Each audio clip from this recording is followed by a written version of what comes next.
Ada satu pertanyaan dari online, dari YouTube, dari Muhammad Praditya Romansyah. Bismillah, jazakallah khair Ustaz. Apakah makna jangan duduk bersama ahlul bid'ah? Apakah dalam dakwah saja atau dalam keseharian juga, Ustaz? Pernyataan-pernyataan para salaf dahulu melarang untuk bermajelis dengan orang-orang yang punya pemikiran menyimpang, tidak lain agar mereka menjauhkan masyarakat awam dari pemikiran-pemikiran yang menyimpang. Karena kalau kita duduk dengan orang yang pemikirannya menyimpang, sangat mudah kita terpengaruh, ya, sangat mudah kita terpengaruh. Kita duduk dengan ahli filsafat, ini ahli filsafat ini ngawur. Kita ngobrol-ngobrol, akhirnya masuklah racun filsafat. Kita bercerita ngobrol teman baik sama orang liberal. Kita nggak punya ilmu, dia ngomong kasih syubhat, akhirnya kita jadi apa? Liberal. Itu yang dimaksudkan. Ya, maksudnya jangan duduk agar jangan mendengar pernyataan mereka. Ya, di antaranya kita buka-buka, misalnya ceramah orang-orang liberal, ya nggak boleh.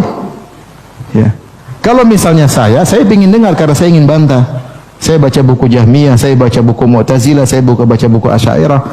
Karena saya alhamdulillah dikasih ada bekal untuk bisa saya memfilter. Tapi kalau antum ya jangan. Ya, antum tidak punya apa, antum baca buku orang ateis jadi apa? Ateis ya. Ya, ada seorang muslim tulis buku judulnya Limada Ana Mulhid. Kenapa saya murtad? Subhanallah. Sampai dia tulis dalam buku, saya baca bukunya. Sampai dia bilang, orang-orang muslim berbahagia, saya tanpa Tuhan pun saya berbahagia. Ditulis dalam buku tersebut, orang Mesir. Kemudian akhirnya dia mati bunuh diri. Dia mati bunuh diri. Ya. Oleh karenanya, maksud saya, itu maksud perkataan para salaf, kita menjauhi untuk mendengar orang-orang yang pemikirannya menyimpang. Kenapa? Karena kita ini asyubhat khattafah wal qulubu dhaifah. Kata para salaf, syubhat itu menyambar-nyambar sementara hati itu lemah.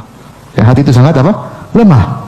Ya, orang yang tidak punya bekal yang kuat begitu dengar syubhat, benar juga ya, terus datang sama Ustaz itu bilang gini, ente ngapain dengar-dengar? Setiap dapat syubhat datang ke saya, bikin pusing. Jangan bikin pusing orang, zalim ente bikin pusing orang. Udah, ente dengar yang jelas-jelas aja, yang nggak jelas nggak usah didengar. Ya. Yang jelas nggak usah didengar.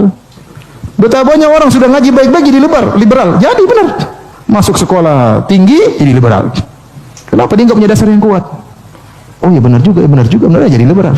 Benar juga ateis. Seperti itu. Itulah maksud perkataan para salaf, bukan dalam masalah perdagangan. Jangankan sama orang yang menyimpang, sama orang kafir pun kita boleh berdagang. Enggak ada masalah, paham? Oleh karena maksudnya jangan dengar pembicaraan mereka tentang agama karena hati kita ini apa?